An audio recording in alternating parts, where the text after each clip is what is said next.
Para pelatih Arema buka suara terkait kondisi pemain pasca tragedi Kanjuruhan. Sedikit banyak, tragedi Kanjuruhan mempengaruhi para pemain Arema.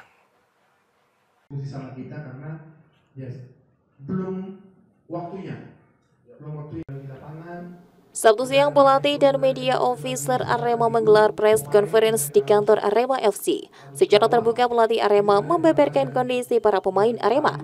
Menurutnya, beberapa pemain tampak sedih dan terpukul atas tragedi yang terjadi. Banyaknya korban dalam tragedi tersebut mempengaruhi fokus para pemain. Mengatasi hal tersebut, tim mencoba mengemas menu latihan secara lebih ringan agar lebih efektif untuk pemain. Suntikan moral juga diberikan untuk pemain untuk bisa menjaga profesionalitas dalam sepak bola. Tim akan berkoordinasi dengan psikolog untuk menentukan menu latihan yang tepat bagi tiap pemain sesuai dengan kondisi psikologis masing-masing, sembari melihat sejauh mana kesiapan pemain untuk meningkatkan intensitas latihan. Terkait kompetisi, pelatih pastikan Arema akan tetap berjalan hingga akhir musim. Arema akan tetap memberikan yang terbaik meski harus melanjutkan sisa musim tanpa supporter. Saya nggak mau salah sebut ya, tapi saya nggak tahu apakah itu trauma atau masih yang di dalam kesedihan. Ada seberapa. Tapi dengan apa yang sebenarnya saya nggak bisa jawab soal psikolog karena psikolog kan itu anak staff. Apa yang saya lihat dari pemain ya masih ada yang belum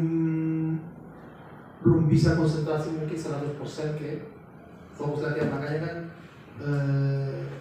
yang tugas atau latihan yang di lapangan itu sebenarnya lebih kepada kekompakan, lebih kepada terbiasa aja untuk masuk ke lapangan daripada ke main atau ada taktikal atau teknikal itu sebenarnya nggak ada.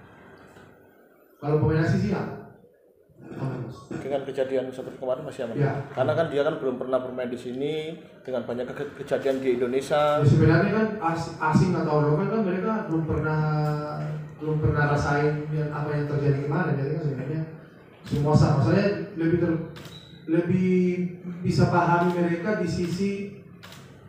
sisi waktu kita ke rumah korban. Ya, betul. Jadi mereka itu lebih terpukul di situ dengan situasi dan kondisi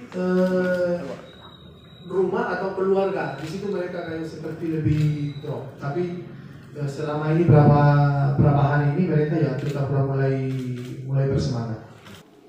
Akibat tragedi Kanjuruhan, Arema mendapat sanksi dari Komisi Disiplin PSSI yang melarang Arema menggelar laga kandang. Laga Arema juga dipastikan tanpa supporter plus denda Rp250 juta. Dari Kota Malang, Jawa Timur, Dion Arista, Newsport ATV melaporkan.